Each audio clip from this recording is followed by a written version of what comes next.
What's up, Wolfpack? It's Hastel. I'm back again, once again, reporting to you from the Hastel compound. We're here in the store, we're here in the shop, and I'm here with none other than the WWE Hall of Famer, WWE legend, Tito Santana. It's a pleasure to have you, sir. Thank you for having me here. What a collection of collectibles that you have here, and you've pretty much got every wrestler, bringing back some great memories. So if anybody's looking for some wrestlers, this is the place to come to. Yeah, we're really happy to have you. I'm glad Thank that you. you're here. Thanks. Basically, this is the second in the series, and this is a really special one. It's dear to my heart. I've always been a huge fan. You know, the little kid in me is jumping up and down right now, and I'm sweaty-handed here. But I figured we just do something short, just to get a little bit of insight on maybe some memories that you have through the years of all the different action figures that you've had, and you have quite a few actually. You have an assortment. Unfortunately, we don't have them all here, but we have a little bit of a representation through the years of each one.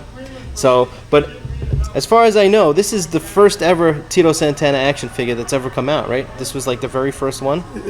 Yeah, you probably know more about my my past than I can remember. I got hit in the head probably a few times that kind of juggled my memory, but this is the first figure, and when we first started getting figures, man, was it big? Yeah. The wrestling fans just went crazy, and I mean, they couldn't keep them in the stores. That's right. They'd come out and they'd disappear. And even to this day, I have trouble. I have trouble keeping them in stock. And now they're big time collectibles. They've come back in a big way. Yeah. LJN has made a comeback recently. They made a 2-pack, and now supposedly the line is going to continue. So these are going to skyrocket even more. Yeah, I hope so, because we do get absolutely a little bit of money from them. So yeah, and you deserve it. This was the first one, and as you guys can see, the last one was the El Matador figure that ended my career. Supposedly, I was going to be getting a big push, and never happened.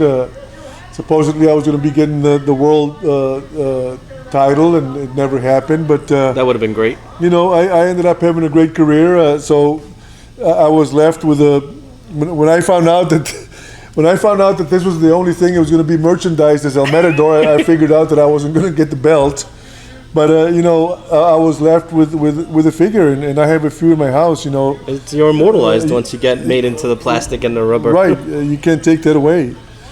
This was the second one, right? This was a Strike Force that came out with Rick Martel. There was a 2-pack. That one's really hard to get. I mean, Strike Force, from what I understand, was one of the most popular tag team champions. Of course, one of my favorites at the time, and we really clicked.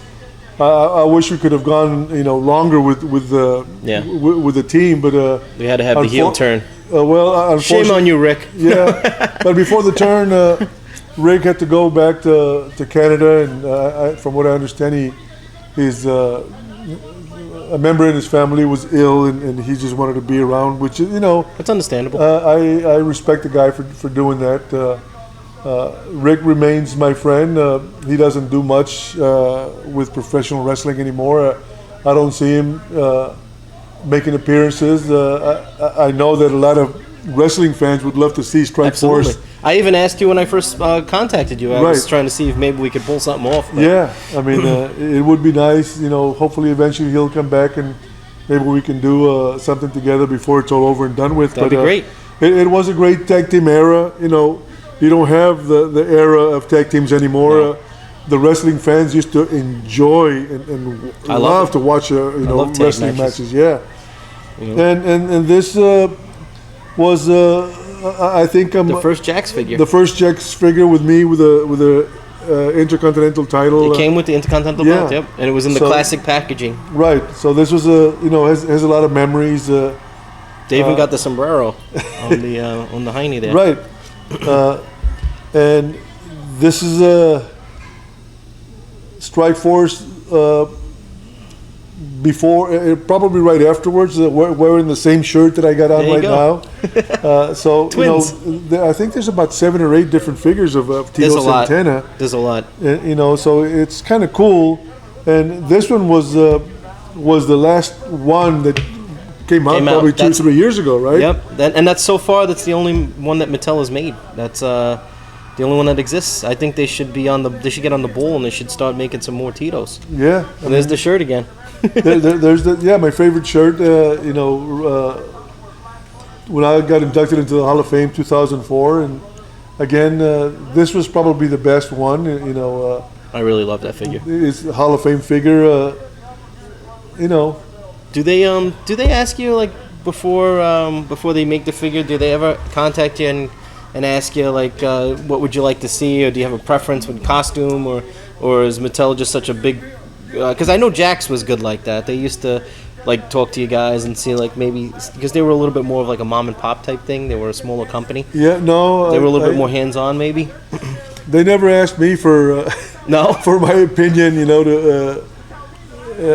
Of anything that they wanted as far as my figures go. It was big money for the WWF back then, and I think Vince was making all the decisions.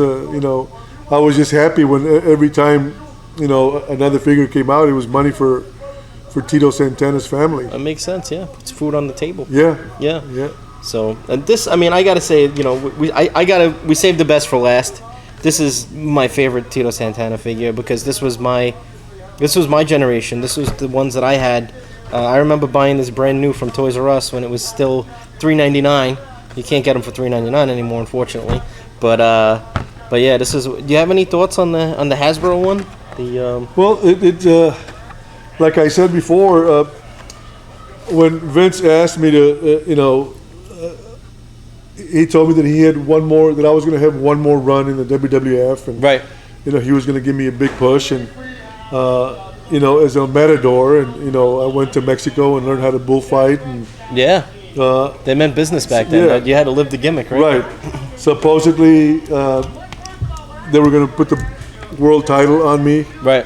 And I ended up beating the Undertaker in Barcelona, Spain. Yeah, I remember seeing the footage. They were pushing me, and I thought the gimmick was getting over. I loved it. I thought I was doing a pretty good job as El Matador, but all of a sudden they had made plans that they were going to be going to South America and Central America and Spain, and all of a sudden those plans went south, and it didn't happen, and the end of my push was over. So did they ever fill you in on what happened there? They just had to change the direction, or they just didn't. I know that happens a lot of the time where they just change their minds. And I know that supposedly it was between me and the $1 Million Man and Bret the Hitman Hart, and of course Bret was the one that ended up winning. Right. They started going into Canada pretty heavy. Right.